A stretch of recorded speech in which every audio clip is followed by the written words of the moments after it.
जय हिंद, नमस्कार। मैं हूं अभय और आप सभी का स्वागत करता हूं आपके अपने परिवार अभय एक्सेल कंप्यूटर में।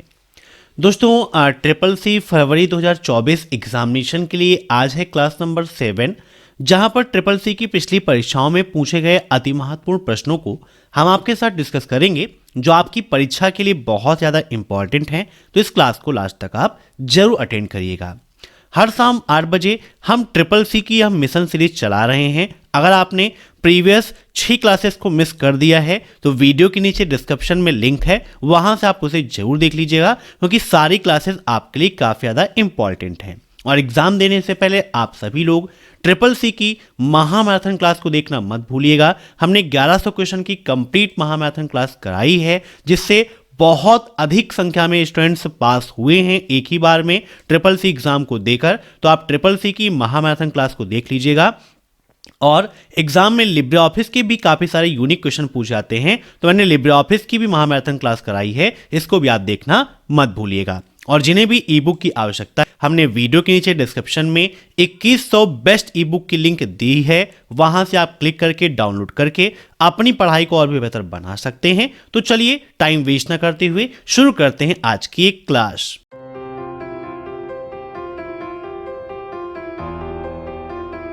पहला क्वेश्चन है, जहां ग्लू पॉइंट डिफॉल्ट रूप से रखा गया है वो लाइन है। Where the glue point is placed by default on lines. Question यहां पर थोड़ा सा समझना है कि क्या ग्लू पॉइंट बाय डिफॉल्ट रूप से लाइन पर रखा गया है या रखा जाता है, ट्रू या फॉल्स, यही आपको यहां पर बताना है। तो बताइए क्या होगा इसका राइट आंसर। तो यहां पर इसका राइट आंसर हो जाएगा ऑप्शन फर्स्ट, ट्रू। बिल्कुल सही बात है। ठीक है, अब नेक्स्ट, निम्नलिखित में से कौन सी फंक्शन की विंडोज 10 में बूट विकल्प ऑप्शन लॉन्च करती है या ओपन करती है, आप समझ सकते हो। Which of the following function key is use to launch new in boot option in Windows 10? F5, F8, F9 या फिर F10। यहां पर सभी का वर्क आपको पता होना चाहिए कि कौन सी फंक्शन की किस चीज़ के लिए उपयोग होती है। जैसे F5 का उपयोग क्या है, रिफ्रेश करने के लिए। किस काम के लिए? रिफ्रेश के लिए हम F5 का उपयोग करते हैं। और यहां पर राइट आंसर हो जाएगा इसका F8, क्योंकि बूट ऑप्शन पर जाने के लिए F8 का उपयोग करते हैं। F9 का उपयोग माइक्रोसॉफ्ट आउटलुक में करते हैं। किस में करते हैं? माइक्रोसॉफ्ट आउटलुक में मेल सेंड और रिसीव करने के लिए हम इसका उपयोग करते हैं। और F10 का उपयोग माउस के राइट क्लिक, है ना, मतलब जैसे कि माउस का राइट क्लिक काम करता है, वैसे ही F10 का उपयोग किया जाता है। ठीक है, अब नेक्स्ट, निम्नलिखित में से बूट स्ट्रैप से क्या आशय है? बताइए। Website, CSS framework, application software या नन ऑफ दीज। बताइए बूट स्ट्रैप क्या है। तो बूट स्ट्रैप सबसे famous HTML, CSS and JavaScript का फ्रेमवर्क होता है ना, जिसको मोबाइल फर्स्ट वेबसाइट के लिए रिस्पॉन्सिव किया गया है। मींस उसी के लिए इसका उपयोग किया जाता है, ताकि बेहतर तरीके से हमारी वेबसाइट दिखाई दे। तो राइट आंसर यहां पर क्या होगा? CSS framework. अगर यहां पर जावा स्क्रिप्ट का भी दिया होता तब भी वो राइट आंसर होता, क्योंकि HTML, CSS, जावा सभी में यह उपयोग होता है। ठीक है, अब next, in a computer system which device is functionally opposite of a keyboard. एक कंप्यूटर सिस्टम में कौन सा उपकरण कार्यात्मक रूप से कीबोर्ड के विपरीत होता है? प्रिंटर, जॉयस्टिक, माउस या फिर ट्रैक बॉल। क्वेश्चन को थोड़ा सा आपको ध्यान से समझना है, क्योंकि देखिए कीबोर्ड के विपरीत का मतलब क्या है। यहाँ पर printer, joystick, mouse, track ball दिया गया है, तो आप इस हिसाब से समझो कि कीबोर्ड कैसी डिवाइस है? एक इनपुट डिवाइस है। कई बार क्वेश्चन रिपीट हुआ एग्जाम में। कीबोर्ड कैसी डिवाइस है? इनपुट डिवाइस है ना। तो अब आपको देखना है कि क्या ऑप्शन में कोई ऐसा है जो आउटपुट डिवाइस है। तो प्रिंटर है आउटपुट डिवाइस, है ना। जॉयस्टिक आपका क्या है? इनपुट डिवाइस है। माउस भी है, ट्रैक बॉल भी है, तीनों इनपुट डिवाइस हैं। ठीक है, याद रखिएगा। जॉयस्टिक का उपयोग किस लिए करते हैं? अधिकतर वीडियो गेम्स खेलने के लिए जॉयस्टिक का उपयोग किया जाता है।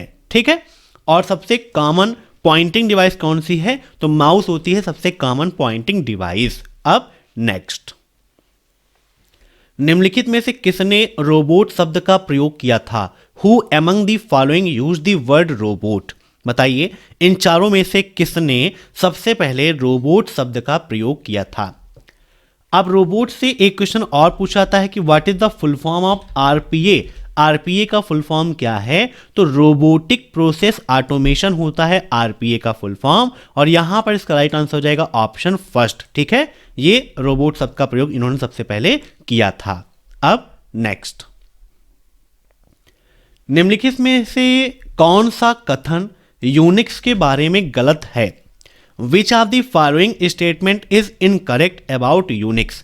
Unix is a multi user operating system, Unix is a multi programming operating system, Unix is multitasking operating system, या Unix is a open source software? तो यूनिक्स ऑपरेटिंग सिस्टम सबसे पहले कब डेवलप हुआ, ये भी आपके लिए इंपॉर्टेंट एग्जाम में पूछता है कि भाई डेवलप कब हुआ। तो डेवलप्ड हुआ था ये 1960 में, 1960 में इसको डेवलप किया गया था, ये आप याद रखिएगा। ठीक है, अब उसके बाद बात आती है कि भाई किसने डेवलप किया, है ना, ये भी इंपॉर्टेंट है कि भाई इसके डेवलपर कौन है। तो इसके डेवलपर कौन है? केन थॉम्पसन। ठीक है, और इसके अलावा कई लोगों ने मिलकर किया, जैसे कि डेनिस रिची, है ना, इनका भी नाम आता है इनके फाउंडर के रूप में, और एटी कॉर्पोरेशन का भी इसमें काफ़ी ज़्यादा महत्वपूर्ण योगदान था। तो यहाँ पर पूछा है कि कौन सा गलत है, तो multi user, multitasking, multi programming तो है, लेकिन ओपन सोर्स नहीं है। इसको यूज़ करने के लिए आपको लाइसेंस लेना पड़ता है, पेमेंट करनी पड़ती है। तो option D is right, open source software Unix बिल्कुल भी नहीं है। अब नेक्स्ट, एक माइक्रो कंट्रोलर में कम से कम निम्न में से कौन सा होना चाहिए? Which of the following should a micro controller at least should consist of? CPU, ROM, IO parts and timers. Option B है RAM, ROM, IO parts and timers. तीसरा ऑप्शन है CPU, RAM, IO parts and timers, या चौथा है CPU, RAM, ROM, IO parts and timers. बताइए क्या होगा इसका राइट आंसर? अब यहां पर बात की गई है आईओ पार्ट की, तो आईओ का फुल फॉर्म क्या है, यह भी आपके लिए इंपॉर्टेंट एग्जाम में पूछता है। तो आईओ का फुल फॉर्म होता है इनपुट आउटपुट। क्या होता है? इनपुट आउटपुट होता है इसका फुल फॉर्म, ये भी आप याद रखिएगा, एग्जाम में कई बार रिपीट हुआ है कि what is the full form of IO. तो माइक्रो कंप्यूटर में कम से कम क्या होना चाहिए? माइक्रो कंट्रोलर में CPU, RAM, ROM, IO parts and timer, है ना। रैम का फुल फॉर्म भी एग्जाम में पूछता है, तो रैंडम एक्सेस मेमोरी, और रोम का फुल फॉर्म पूछता है तो रीड ओनली मेमोरी होता है, और सीपीयू का फुल फॉर्म पूछता है तो सीपीयू का फुल फॉर्म होता है सेंट्रल प्रोसेसिंग यूनिट। क्या होता है? Central processing unit. ठीक है, अब नेक्स्ट, लिब्रे ऑफिस 4.0.3 में कितनी भाषाओं का समर्थन किया जाता है? मीन्स लिब्रे ऑफिस का ये जो वर्जन है कितनी भाषाओं को सपोर्ट करता है, कितनी लैंग्वेजेस में अवेलेबल है, यही आपको यहाँ पर बताना है। ऑप्शंस हैं 75, 70, 80 या फिर 40। तो यहाँ पर इसका राइट आंसर हो जाएगा ऑप्शन डी 40। ठीक है, 40 लैंग्वेजेस को ये सपोर्ट करता है। अब नेक्स्ट, निम्नलिखित में से कौन आईएसओ द्वारा प्रमाणित भारत का पहला बैंक है? बताइए, आईएसओ द्वारा प्रमाणित भारत का पहला बैंक कौन सा है? UCO bank, Canara bank, Andhra bank या स्टेट बैंक ऑफ इंडिया? बताइए, आईएसओ द्वारा प्रमाणित भारत का पहला बैंक कौन सा है? और इस क्वेश्चन का आंसर मैं आपके लिए ड्रॉप कर रहा हूं, कमेंट बॉक्स में आप सभी लोग कमेंट करके बताइएगा कि क्या होगा इसका राइट आंसर। बहुत सिंपल है, प्रीवियस क्लास में मैंने समझाया भी है। अब नेक्स्ट, बायोमेट्रिक डिवाइस क्या कार्य करती है? How does a biometric device work? Computer के वायरस की तलाश, वायरस को नष्ट करना, कंप्यूटर की सुरक्षा या अधिकृत व्यक्ति की पहचान? बायोमेट्रिक, तो बायोमेट्रिक में देखिए फिंगर स्कैनिंग भी है और आइरिस स्कैनिंग भी है, दोनों चीज़ें हैं। आपकी रेटिना को स्कैन करके और आपके फिंगर्स का प्रिंट लेकर भी हम पहचान कर सकते हैं। तो बायोमेट्रिक डिवाइसेस क्या करती है, अधिकृत व्यक्ति की पहचान करने का काम करती है। कंप्यूटर की सुरक्षा, वायरस के नष्ट या तलाश से इसका कोई भी मतलब नहीं है। राइट आंसर ऑप्शन डी, अधिकृत व्यक्ति की पहचान। अब नेक्स्ट, निम्नलिखित में से कौन सा कंपाइलर डिजाइन का एक चरण है? Which of the following is a stage of compiler design? बताइए, semantic analysis, intermediate code generator या ऑल ऑफ द मेंशन? कौन सा कंपाइलर डिजाइन का एक चरण है? तो ये सभी कंपाइलर डिजाइन के ही चरण हैं। तो right answer option D, all of the above. अब नेक्स्ट, यूटीआर का फुल फॉर्म क्या है? बताइए, unique transaction reference, universal transaction reference, unified transaction reference या ऑल ऑफ दीज? बताइए, यूटीआर का फुल फॉर्म। तो जब आप कोई ट्रांजैक्शन करते हो तो ट्रांजैक्शन करने के बाद वहां पर आपको एक ट्रांजैक्शन नंबर मिलता है जिसे हम यूटीआर नंबर कहते हैं। तो इसका राइट आंसर क्या होगा? Unique transaction reference. मींस प्रत्येक ट्रांजैक्शन का एक यूनिक रेफरेंस नंबर होता है जिसे हम यूटीआर नंबर कहते हैं। अब इसी से मिलता जुलता एक क्वेश्चन और एग्जाम में पूछा आता है कि what is the full form of UTS, है ना। अब ये भी काफी इंपॉर्टेंट है कि भाई यूटीएस का फुल फॉर्म क्या है ना। तो यूटीएस मोबाइल टिकटिंग आपने सुना ही होगा, है ना। अनरिजर्व टिकटिंग सिस्टम होता है यूटीएस का फुल फॉर्म, जिसके द्वारा क्या कर सकते हो कि अनरिजर्व टिकट आप बुक कर सकते हो। मींस जिसे आप जनरल टिकट कहते हैं, उसे बुक करने के लिए यूटीएस का उपयोग किया जाता है। अब नेक्स्ट, ओएलएक्स निम्नलिखित में से किस श्रेणी के अंतर्गत आता है? B2C, C2B, C2C या B2B? इन सभी के फुल फॉर्म्स क्या होते हैं? कमेंट बॉक्स में कमेंट करके आप सभी लोग बताइएगा कि B2C का फुल फॉर्म क्या है, C2B का और B2B का। यहाँ पर C2C का फुल फॉर्म मैं आपको बता देता हूँ। और OLX क्या है? एक ऐसा ऐप है जहाँ पर एक ग्राहक दूसरे ग्राहक से संपर्क स्थापित करके वस्तुओं को बेच सकता है ना। मीन्स जहाँ पर कस्टमर टू कस्टमर कम्युनिकेशन होता है, वही है आपका OLX। ठीक है, याद रखिएगा। तो right answer C2C, consumer to consumer. अब क्वेश्चन ये बात आती है कि OLX की शुरुआत कब हुई, कब फाउंडेड हुआ था, कब फाउंड हुआ था? तो 2016 में OLX को लॉन्च किया गया था। ठीक है, कब? 2016 में। याद रखिएगा, काफ़ी इंपॉर्टेंट है।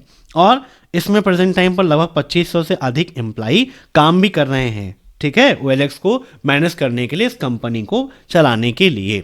अब next,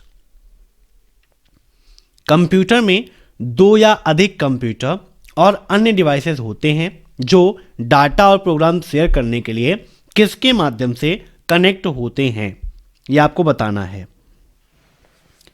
A computer consists of two or more computers and other devices that are connected to share data and programs, network, system, workstation या device। तो यहां पर इसका राइट आंसर हो जाएगा ऑप्शन ए, नेटवर्क, है ना। नेटवर्क के माध्यम से ही आपस में कनेक्शन होता है। अब नेक्स्ट,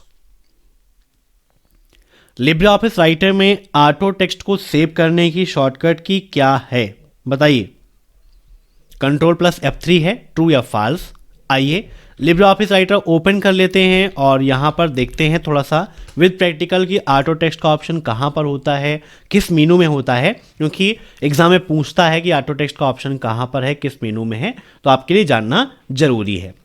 यहाँ पर ओपन हो गया है Libre office writer. Libre office writer आपका वर्ड प्रोसेसिंग प्रोग्राम होता है। यहाँ पर टूल्स मेनू में आप जाते हो, जूम कर लेते हैं तो टूल्स मेनू में पहला ऑप्शन है स्पेलिंग का, जिसकी शॉर्टकट की होती है F7। फिर ऑटोमेटिक स्पेल चेकिंग का, जिसकी शॉर्टकट की है Shift+F7। ट्रेजर्स की शॉर्टकट की Ctrl+F7। ऐसे ही देखिए यहाँ पर ऑटो टेक्स्ट के लिए Ctrl+F3 का उपयोग किया जाता है। मीन्स हमारा राइट आंसर क्या हो जाएगा? ट्रू। ऐसे यहाँ पर ऑटो करेक्ट का भी ऑप्शन दिया गया, पूछता है ऑटोकरेक्ट का ऑप्शन कहाँ पर होता है, तो टूल्स मेनू में होता है। वर्ड काउंट का ऑप्शन कहाँ होता है, तो टूल्स मेनू के अंतर्गत ही पाया जाता है। ये सारे क्वेश्चन एग्जाम में पूछे जाते हैं, ठीक है। तो यहां पर इसका राइट आंसर क्या हो जाएगा, ऑप्शन फर्स्ट ट्रू। अब नेक्स्ट, किस प्रकार के ट्रांजैक्शंस में यूटीआर नंबर जनरेट होता है, RTGS, NEFT, both A and B या none of these.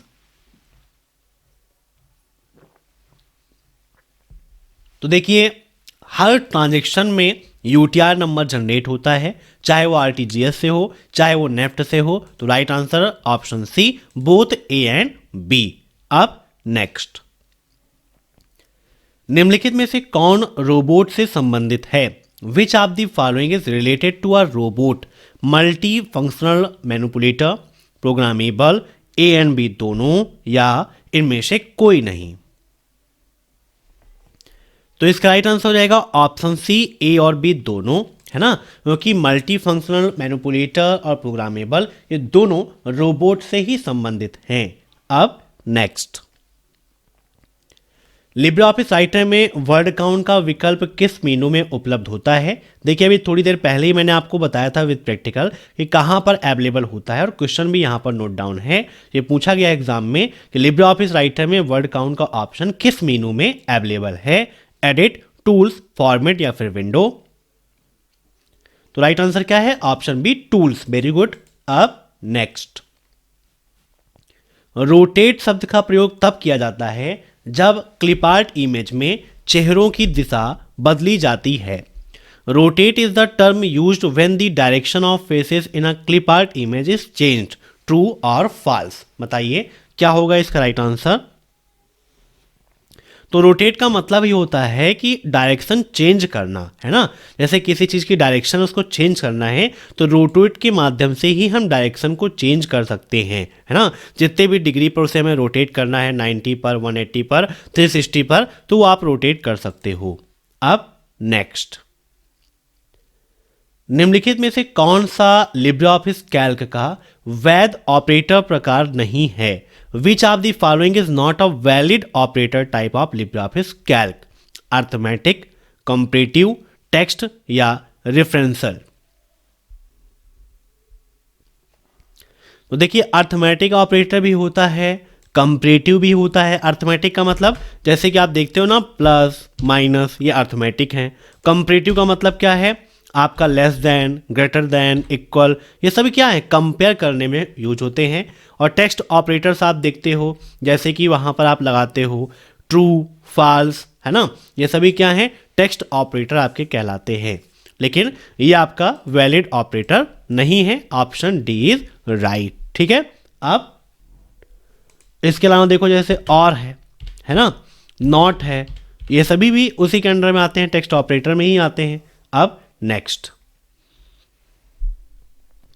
Replace command की सहायता से निम्न में से किसे बदला जा सकता है, margin, paper size, colour, paper source, layout, file का नेम या फिर दोनों। रिप्लेस, तो देखिए, रिप्लेस के माध्यम से फाइल का नाम तो हम नहीं बदल सकते हैं। Margin, paper size, colour, paper source, layout, ये हम चेंज कर सकते हैं, है ना, रिप्लेस कर सकते हैं। और फाइल का नेम चेंज करने का मतलब क्या है, वो रीनेम में आता है, ठीक है। अब नेक्स्ट, इंटरनेट पर अपने कंप्यूटर से दूसरे कंप्यूटर पर फाइल कॉपी करना अपलोडिंग कहलाता है, फॉल्स या फिर true. Copying files from your computer to another computer over the internet is called uploading. तो बिल्कुल सही बात है, ऑप्शन बी इज राइट। अब next, Unix shell dot dot dot और डॉट डॉट डॉट भाषा दोनों है। तो यूनिक्स सेल इज बोथ, क्या है बताइए, scripting and interpreter language, high level and low level language, interactive and responsive, interpreter and executive. बताइए। तो Unix shell is both scripting and interpreter language. Option first is right, ठीक है। अब next, निम्नलिखित में से कौन सा एक रियल टाइम ऑपरेटिंग सिस्टम नहीं है? Which one of the following is not a real time operating system? RT Linux, Palm OS, QNX या WXWorks? बताइए कौन सा रियल टाइम ऑपरेटिंग सिस्टम नहीं है? तो यहां पर इसका राइट आंसर हो जाएगा ऑप्शन बी, Palm OS। ये आपका रियल टाइम ऑपरेटिंग सिस्टम नहीं है। अब नेक्स्ट, मेघदूत क्या है? बताइए Meghdoot, what is meant by Meghdoot?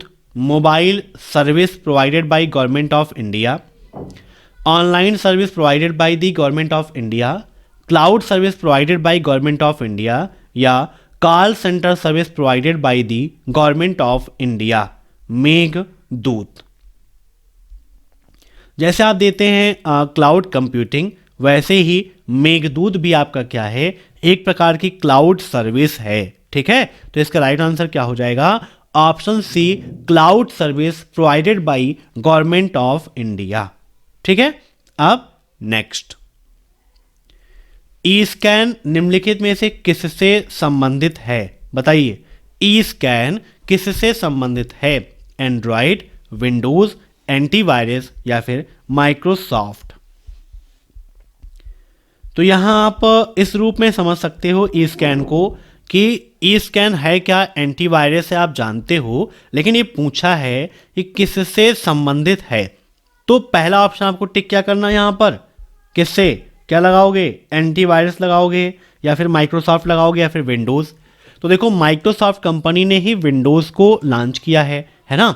तो विंडोज़ ऑपरेटिंग सिस्टम में ई स्कैन का उपयोग होता है, लेकिन पूछा किससे संबंधित है? तो भाई एंटीवायरस है, ये सभी जानते हैं। तो राइट आंसर क्या हो जाएगा? Option C, antivirus. EScan antivirus से संबंधित है, एंटीवायरस का ही एक प्रकार है, या फिर कहें कि एक प्रकार का एंटीवायरस है जिसका नेम ई स्कैन रखा गया है, और ये माइक्रोसॉफ्ट कंपनी द्वारा डेवलप किया गया है, जिसका उपयोग विंडोज ऑपरेटिंग सिस्टम में होता है। अब नेक्स्ट, निम्नलिखित में से कौन सी एक्सटेंशन लिब्रे ऑफिस से संबंधित नहीं है? Which of the following extension is not related to LibreOffice? .odt, .ods, .odp या .rtf? OTT किसकी होती है? तो लिब्रे ऑफिस राइटर का होता है extension .odt, Libre office Calc का होता है .ods और इम्प्रेस का होता है ODP। RTF नहीं है इसका, RTF होता है किसका? वर्ड पैड का एक्सटेंशन, वर्ड पैड की फाइल का एक्सटेंशन .rtf होता है। तो यहां पर पूछा लिब्रे ऑफिस से संबंधित नहीं है, तो right answer option D .rtf। अब नेक्स्ट, निम्नलिखित में से कौन सा एक्सटेंशन लिब्रे ऑफिस से संबंधित नहीं है? सॉरी, यहां पर थोड़ा सा मिस्टेक है। क्वेश्चन हमारा, विच of the following TCP IP protocol is used for remote terminal connection service? निम्न में से कौन सा TCP IP प्रोटोकॉल है जो रिमोट टर्मिनल कनेक्शन सर्विस के लिए उपयोग किया जाता है? बताइए UDP, RARP, FTP या फिर टेलनेट? अब एग्जाम में फुल फॉर्म भी पूछाता है कि UDP का फुल फॉर्म क्या है? तो UDP का फुल फॉर्म होता है यूजर डेटाग्राम प्रोटोकॉल। क्या होता है? यूजर डेटाग्राम प्रोटोकॉल होता है। और ऐसे पूछता है कि FTP का फुल फॉर्म क्या है या RARP का फुल फॉर्म क्या है? तो इसका फुल फॉर्म होता है रिवर्स एड्रेस रिजोल्यूशन प्रोटोकॉल, और FTP का full form file transfer protocol होता है। ठीक है, तो सभी के फुल फॉर्म्स आप नोट कर लीजिएगा, इंपॉर्टेंट है। और यहां पर इसका राइट आंसर हो जाएगा ऑप्शन डी, टेलनेट। ठीक है। अब नेक्स्ट, प्रथम फ्लॉपी डिस्क कब बनाई गई थी? When was the first floppy disk made? 1980, 1990, 1984 या 1960? तो यहाँ पर इसका राइट आंसर हो जाएगा 1960। प्रथम फ्लॉपी डिस्क 1960 में बनाई गई थी, जो कितने इंच की थी, तो 8 इंच की थी आपकी फ्लॉपी डिस्क। अब नेक्स्ट, एक निर्देशिका के अंदर अन्य निर्देशिकाओं का होना संभव है। It is possible to have other directories inside a directory, false और ट्रू। तो बिल्कुल सही बात है, यह सत्य है, एक डायरेक्टरी के अंदर अन्य डायरेक्टरी हो सकती है। ठीक है, तो ये थे आज के मोस्ट इंपॉर्टेंट क्वेश्चंस। मैं आशा करता हूं कि आज की यह क्लास आपको पसंद आई होगी। अगर आपको यह क्लास पसंद आई हो तो क्लास को लाइक कर दीजिए और कमेंट बॉक्स में कमेंट करके बताइए, क्योंकि आपका एक लाइक और कमेंट हमें मोटिवेट करता है और भी बेहतर तरीके से पढ़ाने के लिए। तो आप सभी लोग लाइक कर दीजिए, शेयर कर दीजिए अपने सभी दोस्तों के साथ, और चैनल से जुड़ने के लिए चैनल को सब्सक्राइब करके बेल आइकन जरूर प्रेस करिए, ताकि टाइम टू टाइम आपको ये सब कुछ मिलता रहे। जिन्हें भी ई बुक की आवश्यकता है, वीडियो के नीचे हमारी CCC की न्यू ई बुक 2100 मोस्ट इंपॉर्टेंट क्वेश्चंस की दी गई है। क्लिक करिए, डाउनलोड करिए, पढ़िए और CCC एग्जाम में टॉप करिए। फिर मिलते हैं नेक्स्ट क्लास में, तब तक के लिए बाय बाय।